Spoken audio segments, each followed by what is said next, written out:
Hey everyone, I'm Tim Clark. I'm the Vice President of K-12 Programs at 1EdTech. I'm excited to introduce 1EdTech's new TrustEd Apps Rubrics, focusing on accessibility, security practices, and the privacy section for generative AI data. These tools empower both institutions and suppliers. Institutions can leverage them to make informed procurement decisions, while suppliers can demonstrate their commitment to these critical areas. And I know that we have a lot of institutions and a lot of suppliers on this call. Today, we will learn more about how these resources can benefit you. But before we dive in, let's take a moment to meet our panelists. I'm going to turn it over to Daisy to start us off. Thanks so much, Tim. Hi, everybody. I'm Daisy Bennett. I am the Associate General Counsel and Data Protection Officer for Instructure. For those of you who aren't familiar with Instructure, you might be more familiar with Canvas. That's our flagship product that most of our institutions are familiar with. I'm participating today, and I'm super excited to be here because I was part of the accessibility task force for the rubric development and also for the security task force for the rubric development. Nathan, would you like to go next?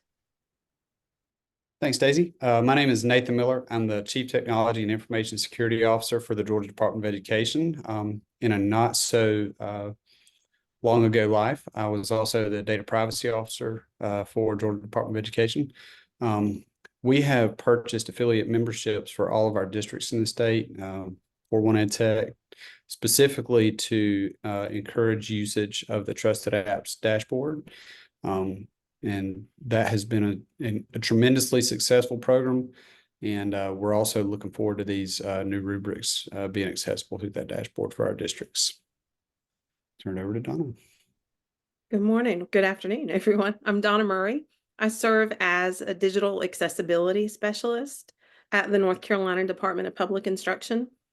I've been with the agency for about a decade now, serving in digital teaching and learning.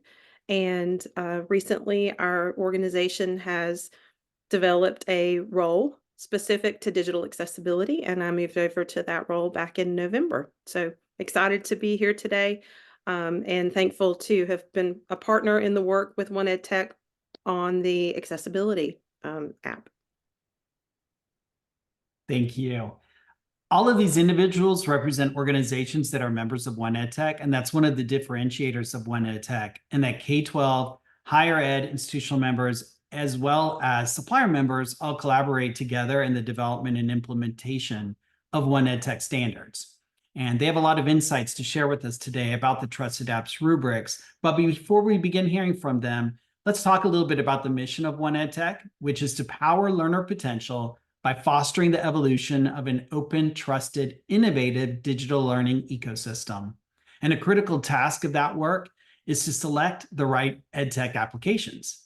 So selecting the right edtech applications, we know, can often feel like you're navigating a maze. There are countless options available, each promising unique features and benefits. Beyond the functionality, educators and institutions have to consider crucial factors like student data privacy, accessibility standards, and security measures. Ensuring these tools integrate seamlessly with existing technology adds another layer of complexity. This is where the 1EdTech TrustEd Apps Rubrics come in. They provide a clear framework to evaluate digital learning tools and ensure you choose solutions that empower teaching and learning while also prioritizing student privacy and data security. So what is a trusted app? You can advance the slide. Yeah. So a trusted app goes beyond functionality to ensure a well-rounded educational experience. It prioritizes student data privacy, safeguarding sensitive information. Trusted apps are also designed with accessibility in mind, allowing all students to participate and learn. They adhere to high security standards to protect systems and data. Additionally, trusted apps are interoperable, meaning they work seamlessly with other edtech tools and platforms. Furthermore, they are grounded in academic standards, competencies, and skills while leveraging technology effectively to power learner potential. By choosing trusted apps, you are ensuring a secure, accessible, and standards-aligned learning environment that maximizes the potential of educational technology. So I just want all of you to think about, in your institution, can you guarantee right now that all of the apps that your teachers and students are using are trusted apps? And if you're a supplier, can you guarantee that your application meets all of the criteria of a trusted app? So in order to help all of you with this, 1EdTech has developed the Trusted Apps program, and it empowers institutions to make informed decisions about the edtech tools they choose. A key component of the program is the development of self-assessment rubrics. Today, we're focusing on the 3 new rubrics: accessibility, security practices, and the privacy section of the Generative AI Data rubric. These rubrics build on the success of the data privacy rubric, which has already been used to vet over 11,000 apps. So that's the functionality that Nathan was talking about that they brought to all of the school districts in Georgia. The rubrics benefit both institutions and vendors. Institutions can use them to review the accessibility, security, and data privacy practices of edtech tools during the procurement process. But for vendors, completing the rubrics demonstrates their commitment to these crucial areas and can help them reach a wider market.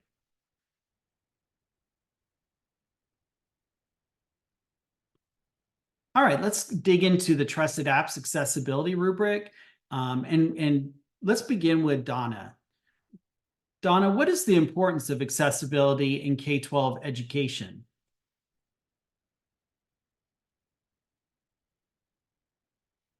You're muted, Donna. Super sorry.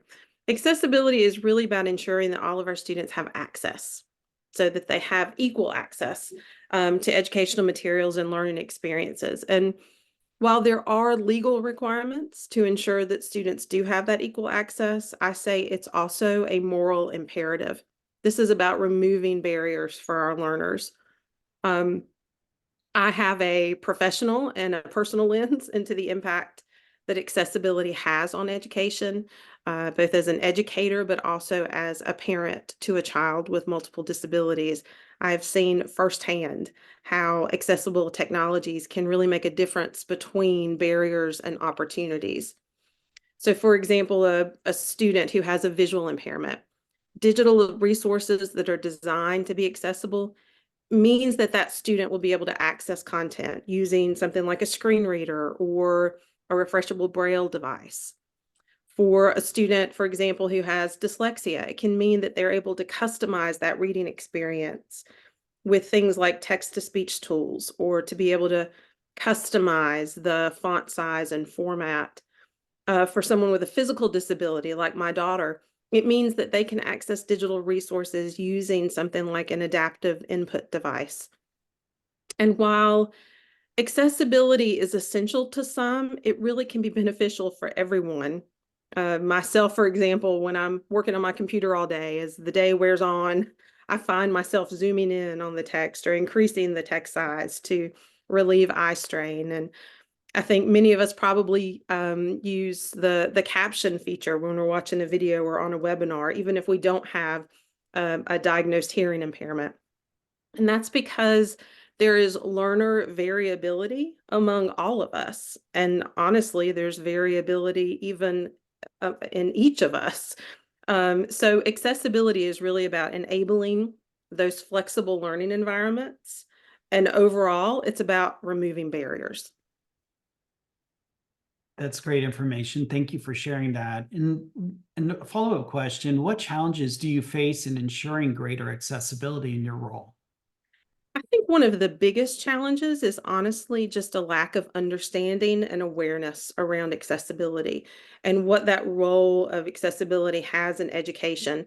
It's not an optional thing. It's something that we really have to address ongoing and through the entire project procurement process. It really has to be a lens in all of our work. Ensuring that it's seen as more of a collaborative responsibility, recognizing that accessibility does not just live in a silo. It's not just something that lives in the land of special ed, that it's continually something that we each have a role and responsibility for, whether we are serving at the district level or the state level or even in the classroom level, but also for our ed tech partners. So I'd say another challenge that we face is that we tend to retroactively address accessibility. So we're not considering accessibility at the beginning of a project, at the beginning of procurement, as we're talking about potential solutions to educational problems, or as we're talking about the types of educational content that we want in the classrooms. Accessibility tends to be the afterthought. And so that's definitely a challenge that I have seen in my work. And I think another challenge is that we're not engaging with users with disabilities to really understand the experience that they have when they're interacting with digital resources. So again, this comes back to the need to be addressing accessibility all the way through our decision making, and to really make sure that we're listening to the voices of users with disabilities. It's really more than just completing a checklist. It's more than compliance. This is about genuine access. And to do that, again, it's got to be something that is kind of built in throughout the process, but also making sure that we're including those users with disabilities in those discussions and in that testing and in that design phase. Thank you for sharing all of that. And so Daisy, thinking about some of the things that Donna just brought up, what was that process for the developing the 1EdTech accessibility rubric? Absolutely. Thanks, Tim. Actually, we're still on the previous slide. Thanks, Kara. So building on what Donna stated, which I love hearing that, one of the fundamental approaches we took when developing the rubric was that accessibility is a journey, not a destination. That is something we repeat over and over again, because as Donna mentioned, the changing needs of learners requires that suppliers grow and mature their accessibility, right? It's not a single point in time. It's not a checklist, as Donna said. It's not that, oh, I comply with 703 or the ADA. It's really about understanding what learners need and adapting as a supplier, from a supplier perspective, your tools to meet the needs of those learners. And one of the primary goals of the accessibility rubric was to take that broader look, right? To look at how suppliers approach accessibility and how they implement it programmatically and into their organization, like I said, rather than at just a fixed point of time. We spent probably 3 years, Donna, working on this rubric. I think we had a lot of folks from suppliers to institutions, accessibility experts.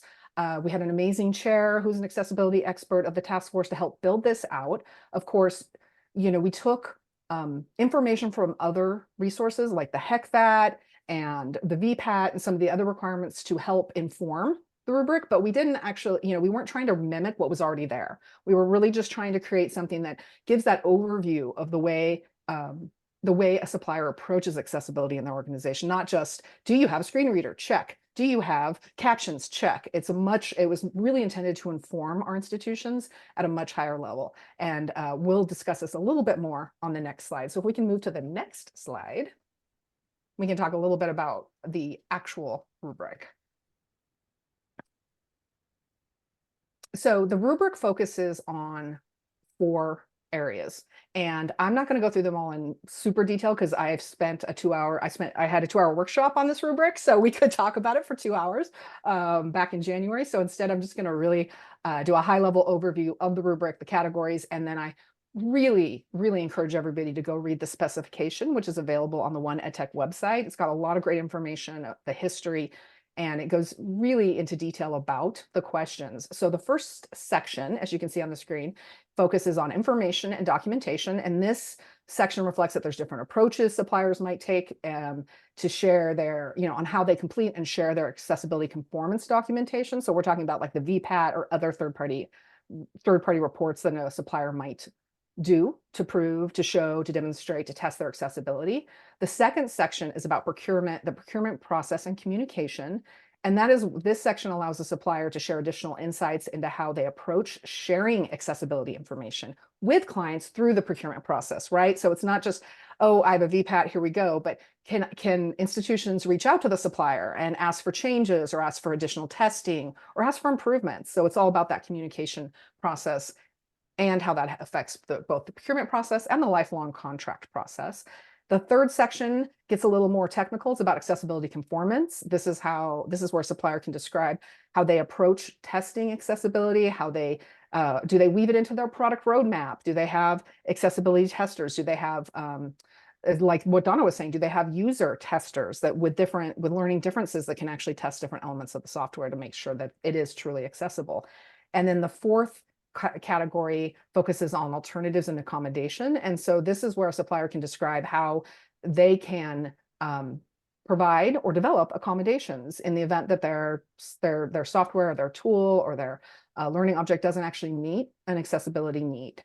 So it's the entire rubric was set up to really show the program, communication. Like I said, it's less of a technical checklist, more of a I'm going to try to say this in a way that doesn't sound stupid, but more of an approach that shows how a supplier approaches the life cycle of accessibility, both in their products, in their communication, how they move forward. And if you look at the maturity scale and the scoring, it looks very different than the rest of the 1EdTech rubric. So for those of you familiar with the privacy and the security, the rubric, the way it's scored looks different. This scale is meant to be a maturity scale because accessibility is a journey, not a destination. And we expect that our suppliers are going to mature through the lifetime of accessibility because it's impossible to have perfect accessibility, right?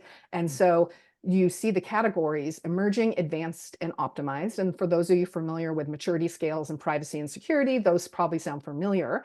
For those of you that aren't familiar, emerging means your program's emerging and it's still in its early stages. Advancing means you're in that middle stage, right? You're advancing your program, you're getting better at what you're doing. And then of course, optimized is that your program has reached a level which we consider optimized, meaning it's not done, it's not perfect, but you're operating at sort of an optimal, at that optimal level to actually have these practices and processes in place. So I love this scale because it really does demonstrate the heart of accessibility, and it really does help our institutions understand how we approach accessibility.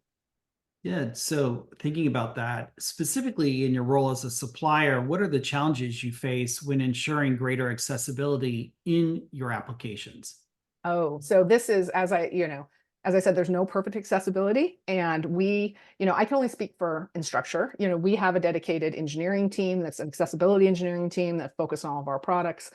And we want all of our users to be able to use our software. And so we're always trying to anticipate what somebody might need and what somebody might, how they might need to use our software in a way that maybe we haven't thought about. We've recently implemented a type of testing that has user testing, that they come in and they test and they do all sorts of, they play around with our software in a more formalized testing role rather than just getting feedback from our users directly.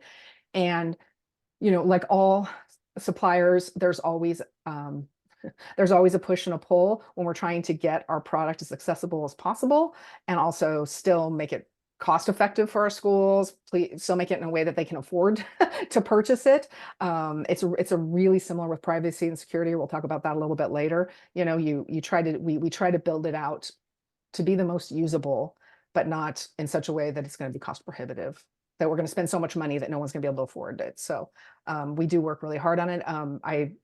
I didn't mention this earlier, but I am our accessibility lawyer for the organization as well. I wear a couple hats. That's one of my other hats to help, make sure that we're in compliance with the law.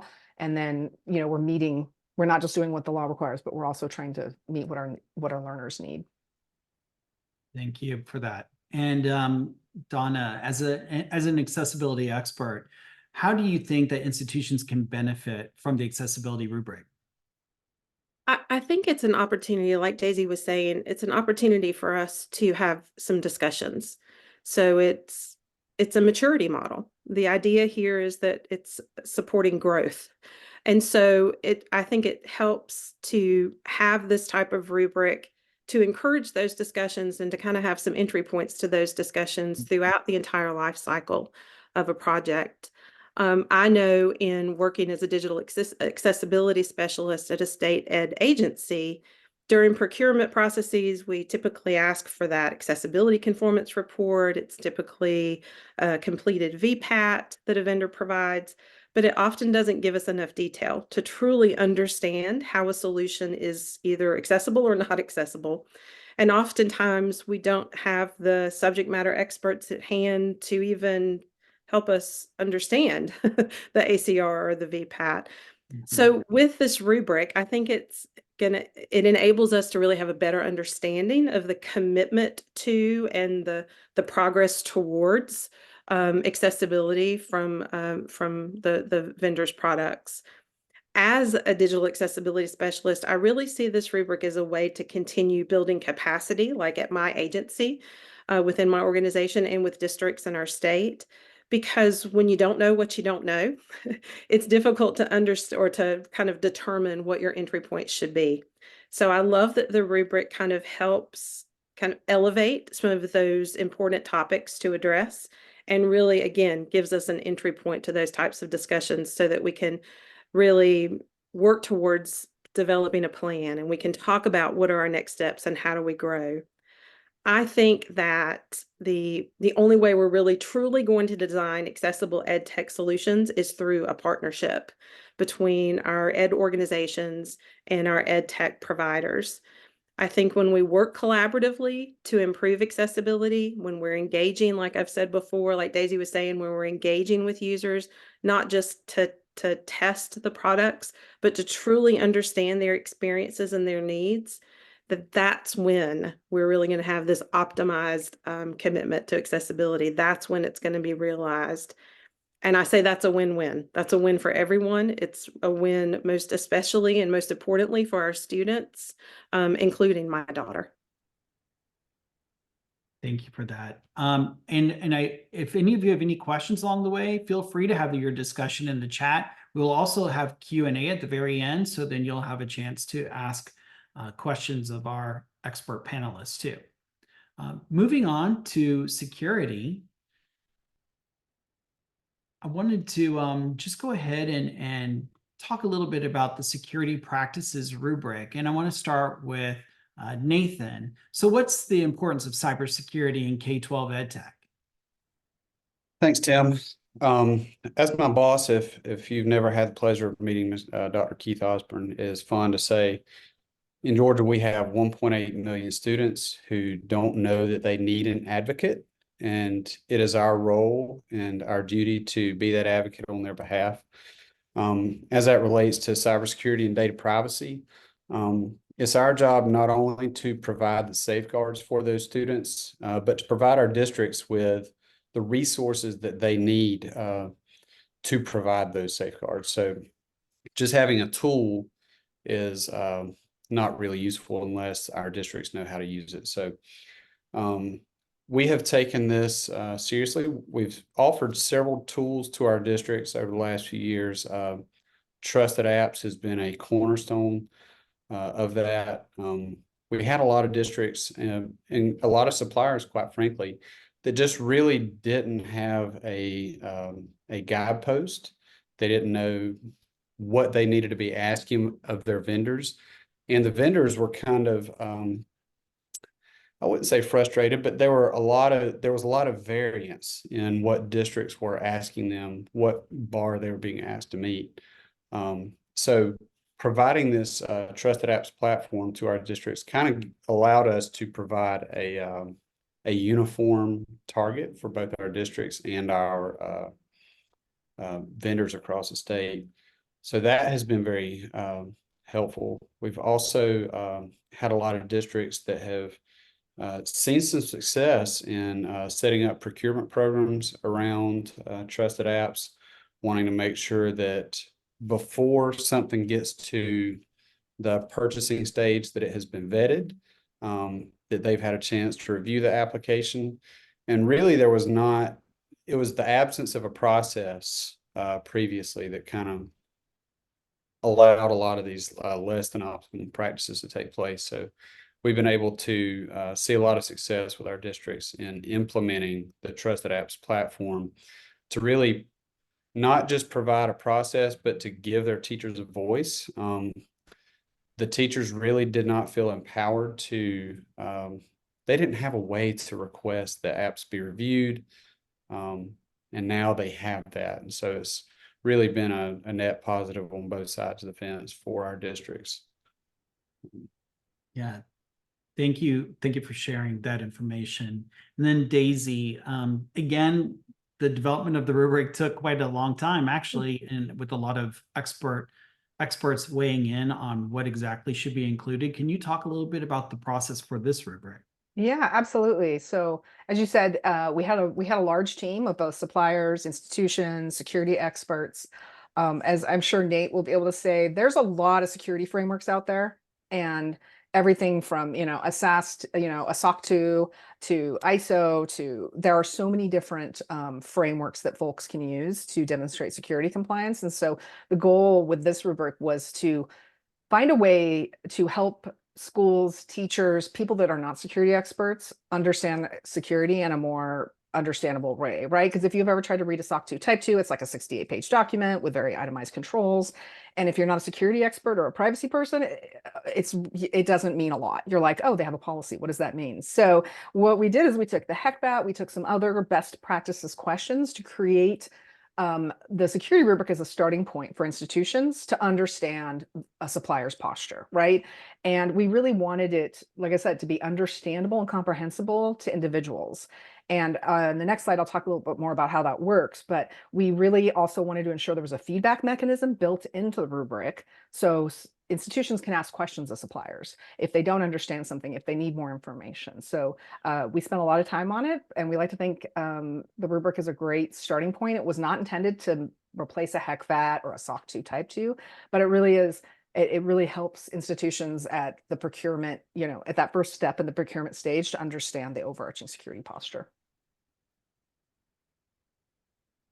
Okay, thank you for that. And we can go to the next slide, Kara. Yeah. Okay.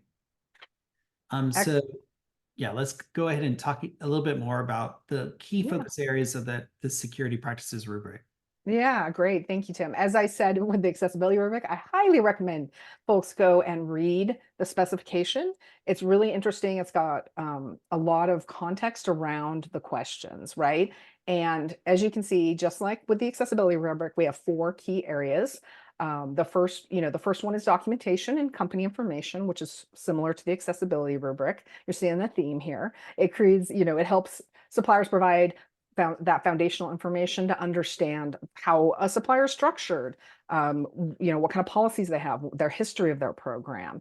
The second section, which focuses on the actual data, that really helps institutions understand what data does that supplier access, where do they store it, are they moving it in and out of different countries, and give you a deeper insight on how the data is touched. And then the systems management section provides visibility about a supplier's controls, right? Their policies. Do they have access controls? What kind of logging do they do? What kind of systems are they using? And then the third section is the third party assessment section, which is really important because this section helps the institution understand how that supplier is sharing data or using underlying suppliers to process student data, because no edtech company is a little universe unto themselves. They have hosting providers, they have customer relationship management software, they have all sorts of pieces and parts to build out their technology, and it can get really complex and hard to understand for our institutions that don't have a really big security team to review this stuff. So this section is where a supplier is going to explain those relationships and which one of those third parties have access. And then sorry, I did the wrong thing. That was the fourth one. So the rubric also allows suppliers to upload their policies and policies, documentation, reference their privacy notices, and you as an institution have the ability to ask questions and provide feedback and say, I need more information here, or you didn't provide a policy. For our institutions that are on the phone, I don't know how many times on the phone, on the Zoom, I just aged myself there, on the Zoom, how many of you have said, I have privacy questions, and you just get a link to a supplier's privacy policy. And you're like, well, okay, that's great. That was written mostly by lawyers for lawyers. And I really need to know, I really need to understand. So this gives you the opportunity for that feedback and that communication. Now, the scoring system for this one is much more like the privacy rubric. And so for those of you that have gone through that before, it looks a lot more familiar. We've got meets expectations, does not meet expectations, and then of course with reservations. And the way that works is that if it meets expectations, it means that the practices of the supplier meets the full criteria of the rubric. I'm not going to explain what a rubric is. I'm making a guess since we're all in education, we know what a rubric does. So if you meet, if the score meets expectations, it means it met what that rubric question was meant to reach. Does not meet expectations means it's either not clear or that the answer didn't quite fulfill the requirements. And then of course, reservations means it's completely unclear if they meet the criteria. And this rubric gives everyone, gives institutions that chance for those categories where it doesn't meet expectations or it has reservations to ask questions. It may be as simple as a supplier doesn't, one question doesn't apply to what a supplier does. And that gives you the chance to ask those questions in the process. Okay, that's great. And so what challenges do you face as a supplier in trying to ensure greater security for your applications? Yeah, absolutely. We like to say there's no such thing as perfect security because there are lots of bad actors out there that I'm sure Nate has had to try to deal with and protect against that come up with all sorts of creative and new and ways that we haven't thought of yet to protect our software. So we here at Instructure, we have a dedicated team of about, gosh, I think there's probably 12 people on the team now that run our security program that are always trying to anticipate threats and anticipate what's happening out in the space to protect the data, because we're an LMS, we house a lot of student data, and we want to make sure that the bad actors can't get to that, and also that we have appropriate internal controls. So we have a lot of we spend a lot of time doing third-party testing, audits, like accessibility, security often grows through on a maturity scale, and so our organization is trying to move to that highest level in the maturity scale. But I understand that some of our smaller edtech community members, some suppliers may not have the resources to get to that level. So that's why I think this rubric is great, because it allows that conversation between the school, the institution, and the edtech supplier.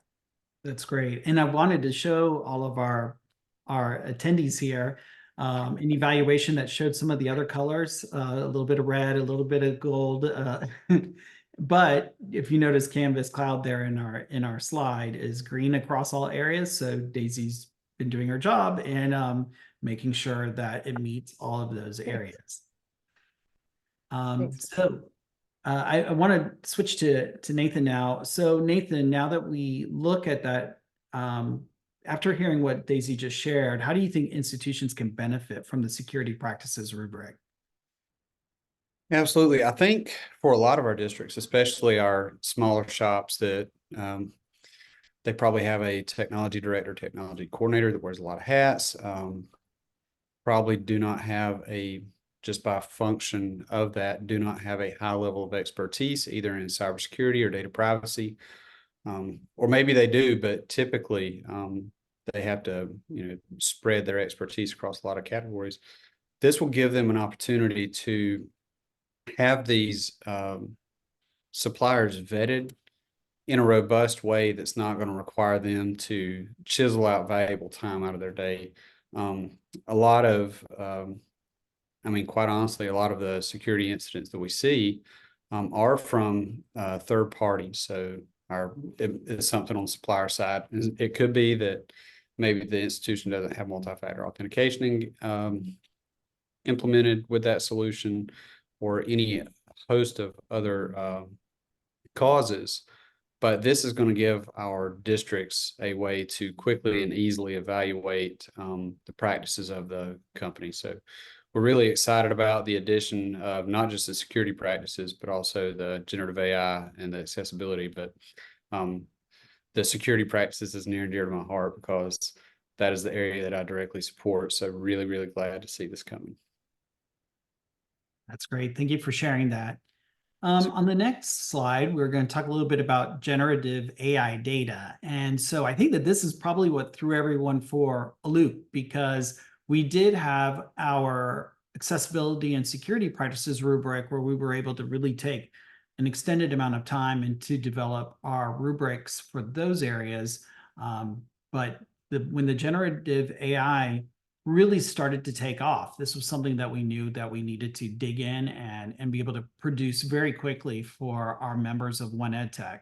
So this is the final rubric that we're going to talk about today, and it's the privacy section of the TrustEd Apps Generative AI Data rubric.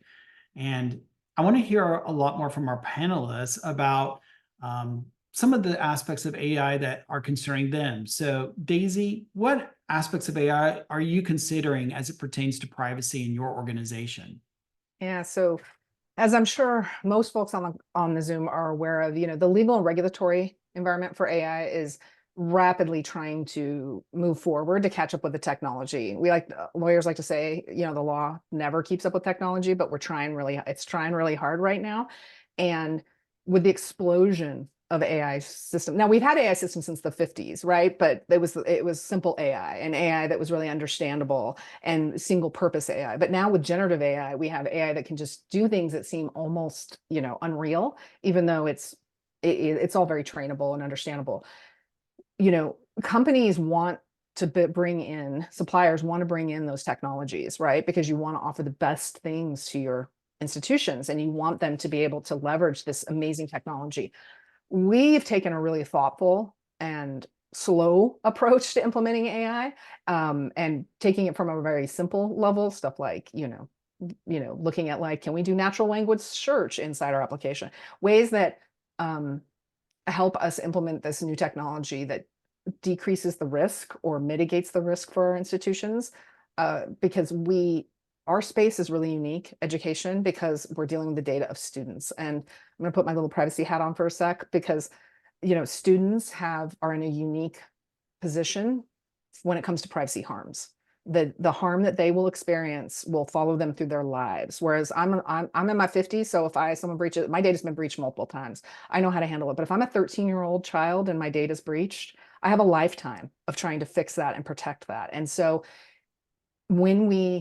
as our community is implementing AI, we really want to focus on trying, on what type of models are being used, make sure they're trained correctly, make sure that we're paying attention to bias, and making sure that the outputs are correct, and that we're not, that they're not seeing hallucinations and all the other issues that you have with generative AI, and to make sure that we're not using student data to train these models. That's an approach we as an organization take, and I think most folks in our space do as well, because AI companies will say, we can do all the things, but in reality, you really need to think about what they're doing, because the regulatory space is so unsure at the moment. There's just a lot going on. So I could talk about this for hours. AI is something we spend a lot of time and energy on. So we've got, we're building out a governance program. We're doing a lot of things to try to make sure that we take that really thoughtful approach. And I think that is the approach that most of edtech vendors I've worked with and talked to are as well. Thank you. So from the institutional perspective, Nathan and Donna, I'll just open it up to both of you. What concerns do you have about generative AI, and what are the potential benefits? I'll hop in real quick with the concerns. I think there's a tendency on the part of organizations to get caught up in the novelty of AI, and they want to adopt it quickly. Nobody wants to be the last organization not taking advantage of this amazing tool, and they might bypass that governance process that Daisy was talking about. We see, within our own organization, the training and the awareness that we're having to provide to our users. AI note takers is a great example. We have a lot of Teams meetings that we do with external stakeholders, and a lot of those folks like to bring their handy dandy AI note taker along to those meetings, and we're having to train our folks. You don't need to be discussing student data. You need to be checking for the presence of these AI note takers. You need to be making sure that if you are recording this meeting, if you're using our own Teams Intelligent Recap or one of the other AI tools, you need to make sure that the other folks on the call know that you're doing that so that they can make an informed decision about what they talk about. And putting those policies and procedures in place and having the awareness across the organization to implement that effectively, that's going to be a really important piece. And really just taking a more thoughtful approach about how AI is implemented. There's, like I said, talking about the novelty piece, there can be a misconception in higher upper leadership at various organizations about what the capabilities of AI are. And we've had to do a lot of not retraining, but training about what is AI good at and what is AI not good at, to properly set that expectation. Because there's a tendency to think we have a data set, we point an AI tool at it and magic happens. And that's just not how it works. So like I said, that governance piece is very important. Yeah, I'm sure And it's something that everybody must be concerned about. Donna? I'd certainly echo the comments from Daisy and Nathan about this. It is this whole sense of novelty when it comes to generative AI, and so many great tools out there that I think have potential to have huge benefit in the classroom. And especially when I put my accessibility hat on, and I think about how so many generative AI tools can really help some of our students with disabilities, can help our teachers with scaffolding to help those students who may have disabilities. It could also be a tremendous support when we think about our multi-language learners and having the ability to translate digital content. There's so many great benefits, but we do have to temper that with the reality that we do, this critical component of ensuring that our students' data is safe. So I'll just kind of add on to what Nathan was saying is part of this is just really building capacity around knowledge and understanding of student data privacy all the way down to the classroom level. Our teachers have to understand, and honestly, we've got to build capacity with our students as well to understand what those risks are, how they identify those risks, and then how we mitigate those risks to make sure that we leverage the awesomeness of these AI tools, but that we, again, temper that with how are we ensuring that data is safe, and are we really making decisions based on the opportunities that are available through those tools rather than just being the cool new novel AI tool of the day. Yeah, that's like really great information. And I think also thinking about some of the purposes of the generative AI data rubric. And because of the fact of, as you said, we're really helping to educate all of our members and others about AI and its relationship with privacy. And I think that is something that is really afforded by this generative AI data rubric. So how this rubric was developed is just pretty much over the period of the last less than a year. But soon after the Gen AI tools entered the education market, the 1EdTech Board of Directors urged us to develop an initial section to support awareness of data concerns when AI is in use in the field of education. So some of the items to consider that are included in the rubric are alerting when Gen AI is in use, options to opt in or opt out, whether the use of AI is included in the data privacy policy, data sources, and whether the AI tool is internal or a third-party tool. So 1EdTech has also developed an AI preparedness checklist designed to encourage mature uses of AI in education.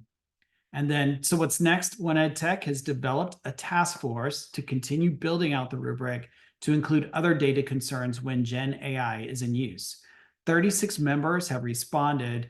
Members will write out the charter that will guide the development of the complete Gen AI data specification and rubric. So that's the process that's utilized within 1EdTech in the development of our specifications. But we want to really thank Instructure, Cengage, PowerSchool, and Accelerate Learning for helping us on short notice with this initial Gen AI rubric that we have available for our supplier members to complete.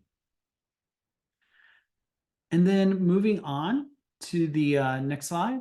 So here, just a bit of an overview of how we can utilize the TrustEd Apps Rubrics in practice. And if you have any of your own suggestions, feel free to share them in the chat based on what you've learned today.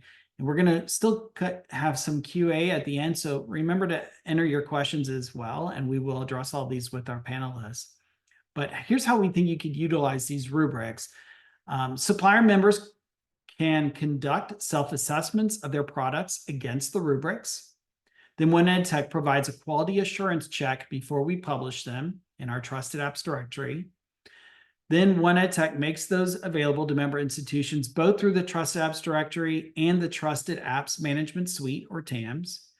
Suppliers share self-evaluations with members, and that reduces redundancy and duplication of effort. And you can think about, if you have this as your baseline that you expect for all of your RFPs, then you know that you already are saving a lot of time by being able to go and evaluate all of the various products to these same rubrics.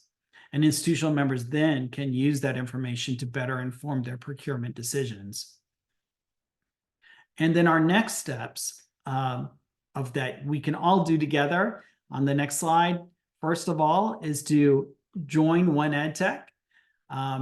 1EdTech members benefit from the cooperation of leading K-12 districts, state and local education agencies, colleges, universities, and 1EdTech curriculum providers working together to shape the future of education. And we're global, so this is worldwide, and various people are engaged in this work in the development of specifications. And so if you're not a member of 1EdTech, you can find more information about it in the link that Karen put into the chat.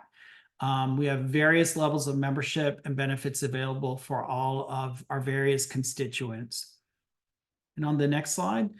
So you heard Nathan talk about earlier about having 1EdTech membership available for all of the districts in Georgia. And so that gives them access to the TrustEd Apps Management Suite, and it is a member benefit. We have institutional benefits both for K-12 and higher ed, and the use of TAMS to catalog and curate all of their edtech applications, and utilizing all of the information that's available within our TrustEd Apps Rubrics in order to help them make decisions about which applications should be available for their instructors and their teachers within each district or within each institution. And an institution can determine which applications can be preferred, approved, denied, based on this information, and add their own information about how to use the applications instructionally, provide technical information about the applications. And then many of our institutions are finding this very valuable as their catalog for managing all of their edtech applications. And at Learning Impact, in spring, in June, we'll be finding out more information about how suppliers will be able to utilize the TrustEd Apps Management Suite as well. And then another thing that everyone can do is endorse the TrustEd Apps Pledge. Endorsing the TrustEd Apps Pledge fosters a win-win situation for both institutions and edtech suppliers. By showing their commitment and working together through the TrustEd Apps Pledge, both institutions and suppliers can create a more secure, accessible, and innovative learning environment for all students. So you can go and show that commitment. When you go to the link, you will be able to see all of the other institutions, organizations, suppliers that have committed to the pledge. And it's a great way of understanding that commitment and their determination to have a trusted digital learning ecosystem. And then the last thing that you could do, the last call to action, is to come and be with us in Salt Lake City from June 3rd through 6th, 2024 for our Learning Impact Conference. That's our premier event, and we're excited to have all of you register and come and be there with us as we can collaborate together to shape the future of teaching and learning with educational technology. And now the moment you've all been waiting for, the Q&A with our panelists. So I'm going to turn it over to Kara to run this part of the discussion. Great. We have a few questions come in, and now is an opportunity for you to add more. Let's start off with a question about for an app to be deemed a trusted app, where do they have to score on the rubrics? I'll have Daisy lean into that question. Yeah. You want to go ahead? Sure, go ahead. Okay. So it depends on the scoring. that's why I recommend everybody go look at the specification. So, the Trusted Apps seal right now is only for the privacy rubric, right, Tim? That's the one that actually is vetted by 1EdTech and you get a seal. The other ones are self-assessment. So as you fill them out, you'll see your scoring, and you'll see that on the actual scoring. And I don't think we mentioned this during the presentation, but suppliers can go in and update their assessments, right? You don't only have to fill it out once. There was actually a question, I think, further up in the chat asking how often should you do this? And, from our perspective, we fill it out every time we improve our program or if we have new practices. So we're providing the most up-to-date information. I know that was a really quick way to answer the scoring, but it's a little more technical. There's actually math behind the scenes that someone smarter than me should probably can explain. And I want to weigh in on that too, because earning the seal for the data privacy vetting is actually a certification of 1EdTech. So earning that certification and maintaining that certification is really important.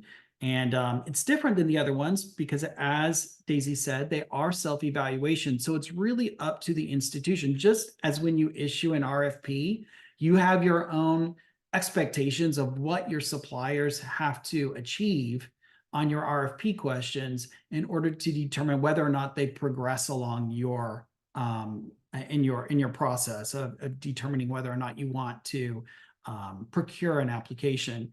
And that was something that we did when I worked in Chicago Public Schools. We had our own preferred list because suppliers met certain qualifications. And this is how I see that institutions could utilize the rubrics, is setting their own qualifications. And a very basic one is a supplier has to complete these rubrics. So they are self-assessments, but it could really simplify the procurement process. And it reminds me of something that Donna said about having a baseline for accessibility. So do you want to add any information there, Donna? Yeah, just thinking about specific with the accessibility rubric, because it is a maturity model, because it is a self-assessment, it's really should be, I think, in tandem with some other requirements. So for example, I foresee a district saying, we need your accessibility conformance report. We'd like to see your completed VPAT, but we also want to see your self-assessment. I think, again, it's a great entry point for discussions. It may not be that they score themselves at the optimal level across the board, and that may be okay. We have to talk about what are the needs of the type of solution that you're procuring or the project that you're working on, and then see where the gaps are. And I think that can inform even what goes into that contract language to say, here's our roadmap. Here's how we're going to partner together to ensure that we're improving accessibility over time. So I think it's one piece of the puzzle, but I love the fact that that piece of the puzzle is really a self-assessment maturity model lens to say, here's where we are, here's our commitment to accessibility, and here's, that opens the door to conversations about how we're going to move forward to become more accessible. Yeah, and I just want to say too, because I'm also watching the chat, but right now, if you want to see an example of what this looks like in the Trusted Apps directory, it's under your member login. You have to go to the Trusted Apps directory. It's not available in TAMS yet. It will be available the next week or two in TAMS. But right now, if you go to the Trusted Apps directory at trustedappsdirectory.org, you will and look up Canvas Cloud. You can see Canvas's results on the accessibility and the security rubrics, and use those as examples. One of the things that we are asking all of our institutional members to do and is to require that their suppliers go in there and complete those rubrics. We're also asking our supplier members to go in there and complete those rubrics so that they are available for their customers within the Trusted Apps directory. And as you can see, there's already interest in being able to review those results, but these are all new. And so that's why we're really excited about sharing this information today. And then Nathan also brought up an interesting point I thought earlier about talking about this, all of this as being a guidepost for the institutions. So do you want to just address a little bit more about that, Nathan? Sure.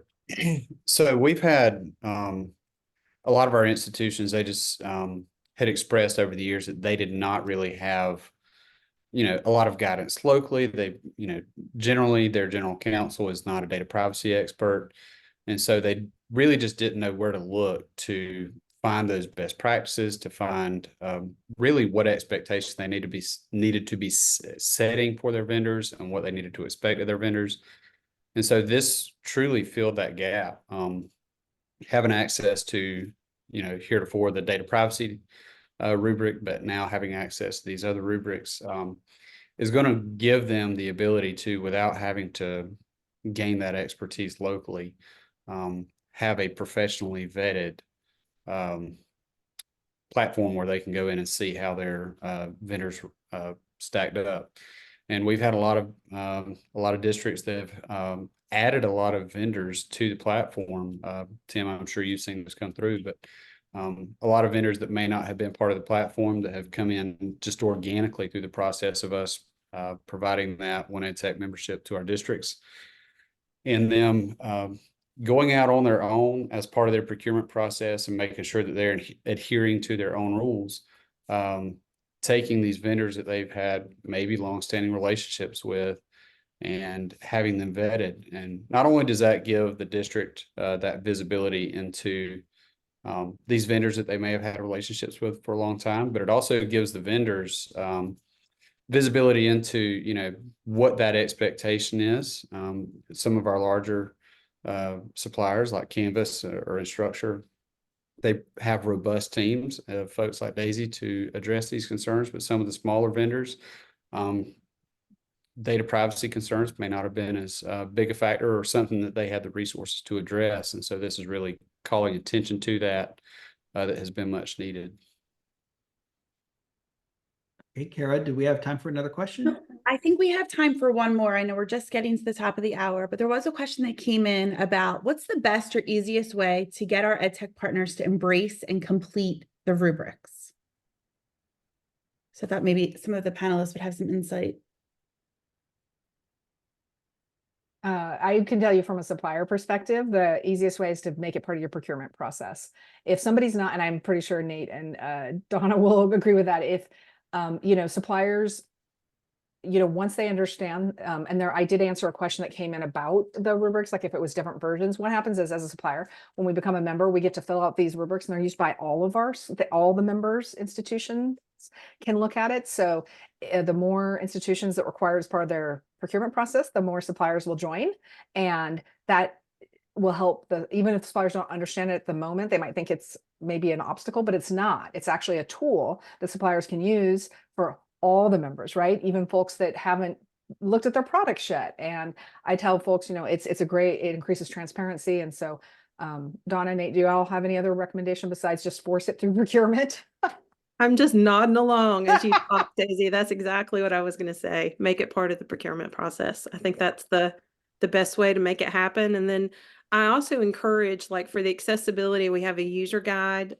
We can throw that link in the chat.